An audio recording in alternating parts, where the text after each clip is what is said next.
네, 반갑습니다, 여러분. 2026년 2월 15일 DMI 스터디 3탄 진행해 보도록 하겠습니다. 그동안 저희가 1탄에서는 30을 배웠죠?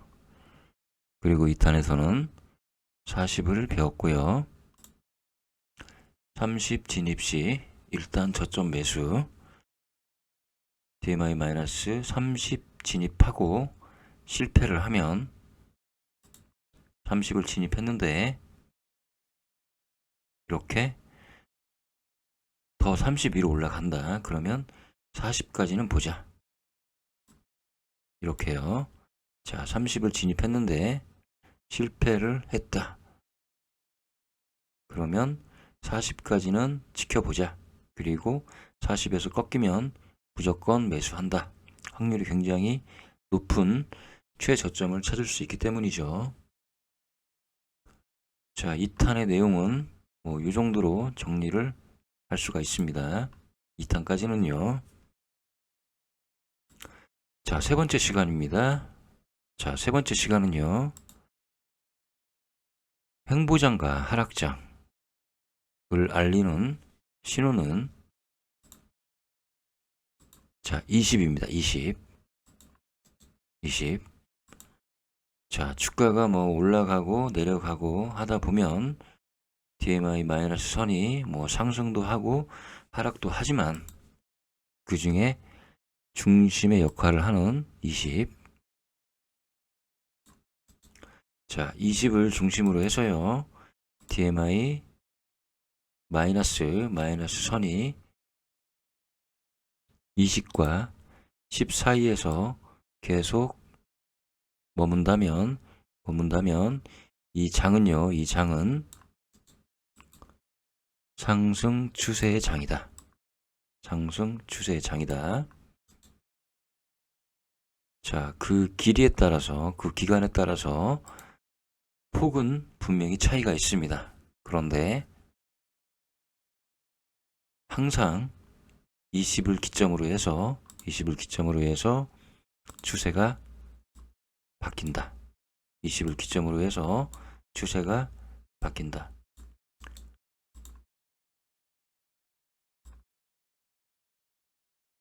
자, 20을 넘어서지 않고 얘가 꺾인다면 그러면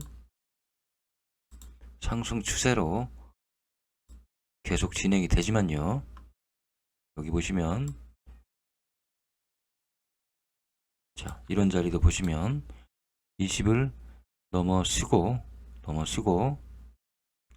자, 다시 20으로 진입을 했습니다. 그러면서 예를 들어서 자, 이때 사기 시작했습니다. 만약에 주식을 이때 모으기 시작했다. 그런데 주가가 상승을 하다가 갑자기 하락을 합니다. 그렇죠? 주가가 상승을 하다가 갑자기 이때부터 하락하기 시작하죠. 자, 이때부터 하락하기 시작합니다. 그러면 저희는 자, 상승장과 하락장의 구분을 어떤 기준으로 찾을 수 있느냐? 바로 DMI 같은 경우에는 20 위로 올라가면 그러면 주가가 갑작스럽게 하락할 수가 있습니다. 추세가 자체가 하락장으로 변할 수가 있는데 20 아래로 머문다면 한 번 더 상승할 가능성이 있기 때문에 20이라는 이 라인을 잘 보셔야만 합니다. 예를 들어서 제가 그 볼린저 밴드 설명을 드릴 때 기준봉을 설정을 하고 그리고 자, 파동이 컸다면 50%, 파동이 컸다면 100%, 자, 파동이 중간 단계면 한 50%에서 매도를 결정해야 된다고 말씀을 드렸습니다. 그렇죠? 파동이라는 것은 1차, 2차, 3차, 4차, 5차 저점을 유지하다가 이런 식으로 파동이 생겼을 때, 그런데 그 추세의 기준점을 물론 봉의 길이에서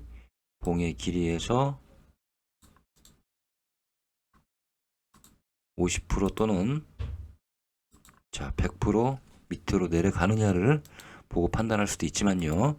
DMI 중심에 있는 20선 아래로 DMI 마이너스 선이 올라가지만 않으면, 그러면 그 주식은 한 번쯤 버틸만 하다. 한 번에 더 파동이 올 수도 있다. 이렇게 보시면 됩니다.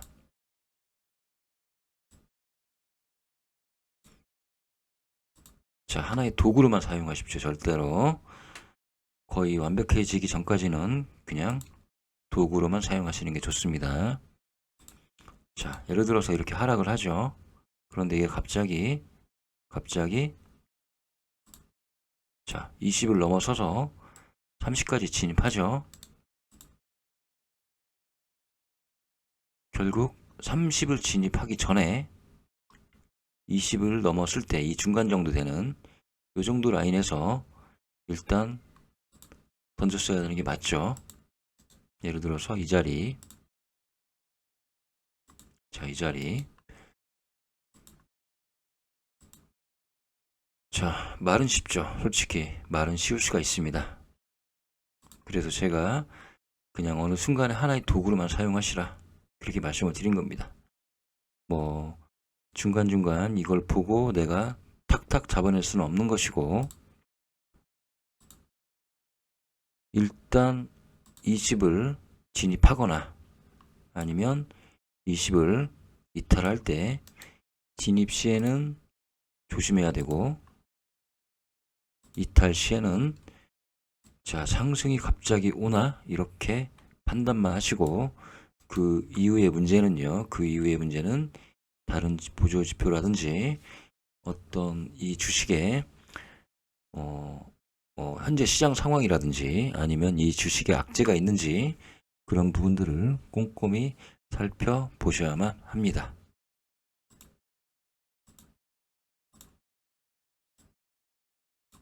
자, 얘만 그러느냐? 다른 주식을 보겠습니다. 자, 고영이요. 일단 자, 고영이 보시면 자, 이때부터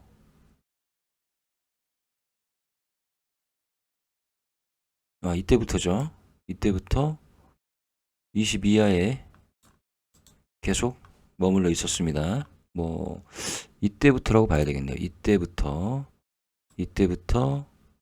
20이라는 라인을 깨지 않고 계속 머물러 있습니다. 이때부터.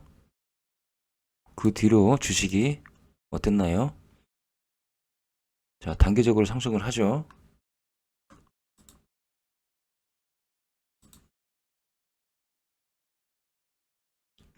그 사이에 20을 완전히 벗어난 적이 없죠. 위쪽으로 벗어난 적이 없죠. 그래서 20이라는 이 라인은요, 뭐랄까요, 좀 중장기적으로 볼 때 내가 이걸 투자해 놓고 저는 보통 한 달, 예를 들어서 한 달에 끊거나 아니면 뭐 이제 그런 시기긴 한데 한 주식을 좀 중장기적으로 보면 20을 활용할 만합니다. 20 라인을 활용할 만하다. 자, 두 회비를 잠깐 볼까요?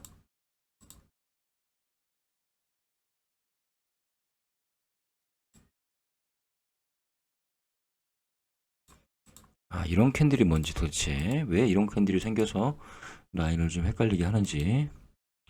자, 과거에 상승 추세 때 보시면 물론 이런 라인은 결과적으로는 이렇지만 이 당시에 얘가 주가가 혹시나 빠지나 이런 고민을 했을 수도 있습니다. DMI가 20 들어가고 난 다음에 얘가 단 한 번도 이때까지 20 위로 올라간 적이 없죠. 그렇죠? 자, 이때까지 한 번도 20 위로 올라간 적이 없습니다. 그러면 이런 정도 라인에서는 굳이 겁먹을 필요가 없다. 자, 이렇게 20 아래로 내려갔을 때 추세의 변화를 보십시오. 자, 여기도 마찬가지죠. 20 아래로 내려갔을 때, 그리고 20 위로 완전히 올라가지 않는 이상은 그 추세는 계속 살아있는 것이죠. 그렇지만 22로 올라갔을 때는 어떻습니까? 22로 올라갔을 때는 자, 매섭게 꺾이죠. 매섭게. 22로 올라갔을 때는 자, 이때부터 매섭게 꺾입니다. 그쵸? 그래서 어떤 추세의 큰 틀은 20 라인에 있다 라고 말씀을 드립니다. 10분이 넘었네요. 자, 일단 DMI 3탄은 여기로 이 영상이 이제 3탄이 되는 것이고, 3탄은 여기까지 말씀을 드리겠습니다. 자, 20을 한번 보면서 중장기, 중기 또는 아예 장기까지 얘를 보고 판단을 해보자 라는 말씀을 드리는 것으로 3탄의 영상을 마무리하겠습니다. 감사합니다.